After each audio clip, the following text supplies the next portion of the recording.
coasting through all of elementary and middle school, doing nothing and getting straight A's. You never had to study or pay attention.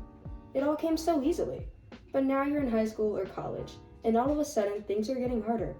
Your straight A's and perfect scores are morphing into low B's and high C's. You feel useless. You hate school. Studying is basically impossible, and now you have no idea what you want to do for the rest of your life.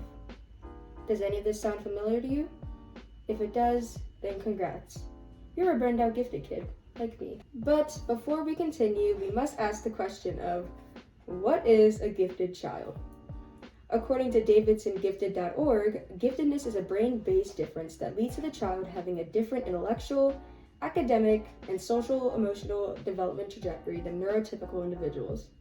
But basically, if you were given harder worksheets, you're gifted. If you were in a gifted and talented program, you're gifted. If everything was extremely easy to you then, but now you can't even do the simplest assignments, you're gifted. From my personal experience, growing up in elementary school, I used to get my work done early and then bother the teacher for more assignments, and I was later moved to the gifted and talented program at my school for math and reading. I vividly remember having to take this special test to get in. Anyways, it was just me being given harder work to do, while everyone else was doing normal work. Middle school was similarly the same thing with the coasting experience. But this time, there was no gifted and talented program. Honors classes didn't exist either, so what they did is instead of putting you in math grade 7 or math grade 8, they'd put you in actual high school classes, like Algebra 1 or Geometry. But then comes high school, when we move into the burnout stage. So, what is gifted kid burnout? The thing you came to this video for.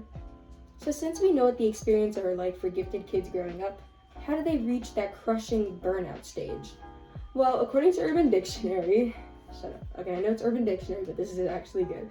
Okay, when children who were once considered the gifted or smart kids in class grow up to underperform academically and likely socially, the kid who actually liked doing homework and who got all A's when they were 9, but by 16 aren't doing well in school, and often feel crushing disappointment at the loss of approval teachers and parents once gave them. They often have problems socializing, have poor mental health, and have resort to drinking, drugs, and other forms of escapism. Usually really smart, but do poorly and average in school. Similarly, WikiHow's article on how to identify and overcome gifted kid burnout says that gifted kid burnout occurs when a child labeled as a gifted kid begins to underachieve and grow exhausted as a result from long-term stress and unrealistic expectations. Some signs of this can be negative connotations or associations with school, problems with studying and time management, changes in grades, and hopelessness along with stress in regard to academics. I can speak for this myself since my COVID year started spring of 7th grade and we were virtual all through 8th grade, and we did not return in person until my freshman year, 9th grade. So I BS'd my way through everything in online school, like literally everyone, looking up answers, texting friends how they did something, and by the time I got back to in-person school, I was in an AP, all honors, STEM magnet program at my school, and I was just surrounded with other kids who did extremely well while I couldn't even, barely get an A on things. It made me question, how come I'm not doing as well as they are? We're in the same classes, they're doing more extracurriculars than me, why can't I be as good as them? So, how do you cope? Alas, I know you're not just watching this to hear my wonderful words and you want to know what you can do about it. But frankly, I don't even know yet. I'm still dealing with that stuff that I had as a kid, and still, even though it's been a year since we've returned in person, I'm still working on trying to get my motivation up and to stop procrastinating.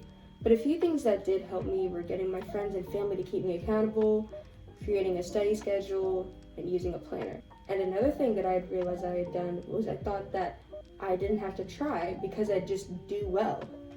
I had to realize that effort counts just as much as my natural talents. And I also had to get out of the mindset of, oh, it's just one test. It doesn't matter. It's just school. Because as long as I was in the mindset of dismissing my shortcomings and not striving to do better, I was never going to change, and I was always going to be getting those low grades. So I had to want to do better, instead of just being stuck in this. So yes, you weren't the only one that went through this. It seems to me like a lot of people in this generation went through this gifted kid burnout stage. So you are seen and heard, and you can take a moment and breathe. Thank you for watching, and if you enjoyed this video in any way, please consider liking and subscribing to support my channel. I know it's a little rocky, but I'm still really new to this. So yeah, thank you.